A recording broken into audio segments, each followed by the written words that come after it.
Welcome to episode 24 of DE Our Guest, a Disney Elite podcast for all things DE on Smule.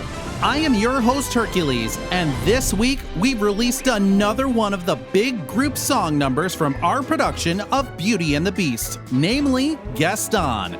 So it's very fitting that I'm joined today by our music director for that song, as well as Gaston himself. Hi, Tachie and Jesper. So excited to have you guys on the show. Hello, Herc. Nice to see you again. Hi, Herc. Thanks for having us. I'm going to start with you, Tachie. Can you tell us a little bit about your approach when organizing these big ensemble pieces? What problems did you have to deal with, and how were they solved? Well, I tried to get our ensemble to sound as huge and cinematic as the 1991 film or the original Broadway production, if not grander. I mean, they had to be since it's an audio production, no visuals. That meant recreating the original vocal harmonies as much as possible. Not easy. We often didn't have music sheets to guide us. Sometimes we did, but upon closer inspection, they sometimes differed from the films or the original Broadway recording. Because over the years, there have been a few variations in the vocal arrangements depending on who did the production. So you can't assume all published Beauty and the Beast music sheets out there show the same thing.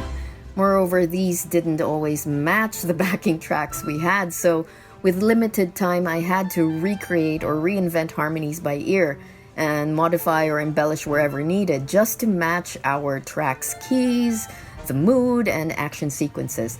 Then I'd make vocal demos for each vocal group to study. Sometimes there were like 6 to 8 part harmonies underneath the soloists, and that's how we orchestrated each big number. So sorry guys, I had no time to make music sheets, but thankfully the Gaston number had simpler, easier harmonies compared to later songs. But listen to it and you'll hear what I mean. Our version of Gaston is a hybrid of the 1991 and 2017 films and the Broadway show. So I had to make sure the vocal arrangement matched it. Speaking of Gaston, Jesper, how did you feel playing such an iconic villain? Did you have to eat 5 dozen eggs to prepare for the role? No eggs, sadly. That would have been a bit of an overkill. But it was a lot of fun. You can have a strong lead all day, but I think in order to make a story become really compelling, you need a good villain to sort of stir the pot, if you will. And I definitely think Gaston is one of those villains. So, yeah, it felt like a big responsibility to portray him in a convincing way, but it was also very exciting, and I'm very happy with the end result. Absolutely, and we actually have a clip of Gaston for us to listen to, so let's go ahead and listen to this clip. Let's roll it. Oh, here we go. Fights like Gaston, dances lights like Gaston. You know wrestling match, nobody bites like Gaston. For there's no one as burly and brawny. As you see, I've got biceps to spare. Not a bit of him scraggly or scrawny. That's right, and every last inch of me's covered with hair. No one hits like Gaston, matches wits like Gaston. In a spitting match, nobody spits like Gaston. I'm especially good at expectorating. 10 points for Gaston. When I was a lad, That's the I best ate part 4 right here. dozen eggs every morning to help me get large. And now that I'm grown, I eat 5 dozen eggs, so I'm roughly the size of a barge. Who pulls rank Like Gaston. wins campaign? Like Gaston. Who can bust himself out of these chains? What a guy. How do we even begin to describe Gaston? Gaston is flawless. Oh, wow, that sounded amazing. There was so much going on there. The singing, the acting, the special effects. Tachie, you were also a sound editor for this project, including the Gaston number. How much work goes into these scenes to make them this immersive? A lot of work. When I was sound editing the Gaston chapter, it would sometimes crash my Audacity software. I had to work on it across different file layers. There's so much action going on in there, so many specific sound effects, like wooden tankards splattering eggs, punches, spitting, breaking furniture, boots, chains, you name it, it's there. All set in a pub with a crowd of tipsy people cheering and all timed to the music. But we managed to pull it off. We had to. Sound effects are an important nonverbal means of conveying what's happening in a scene, and the story just isn't the same without them. Absolutely not. Going back to you, Jesper, Tachie mentioned the different iterations of Beauty and the Beast, from the animated movie to stage productions to the live action. Do you draw inspiration from all of these for your portrayal of Gaston, or was there one in particular that stood out above the rest? I would say the latter is closer to the truth. The animated version was definitely the one I leaned into the most.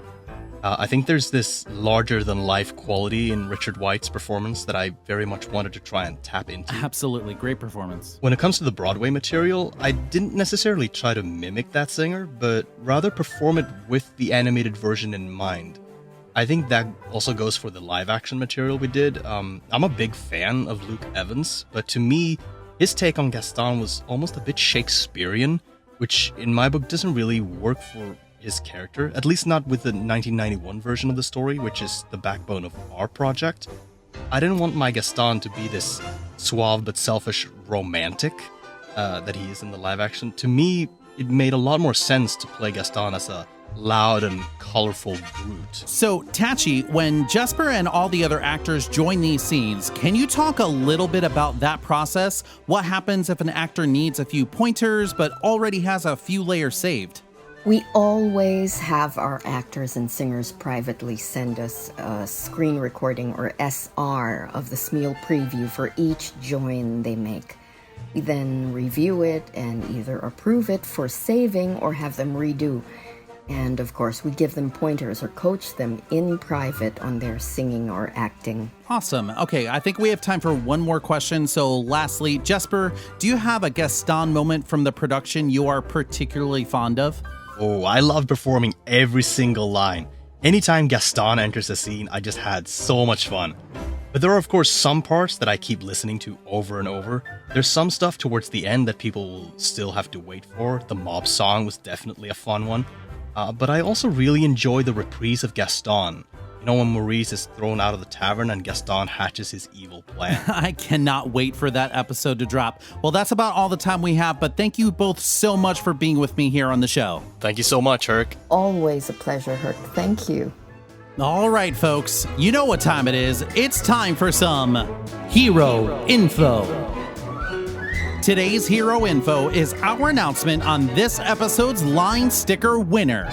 We continue our mini giveaway for our supporters who listen to and comment on any episode of the production.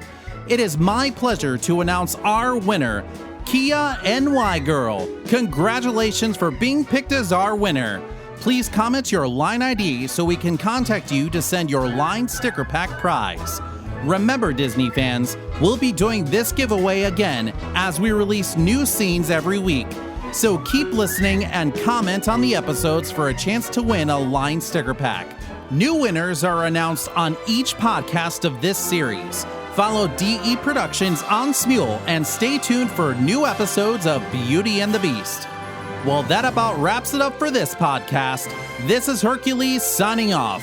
And please remember to keep listening, keep commenting, and enjoy the show.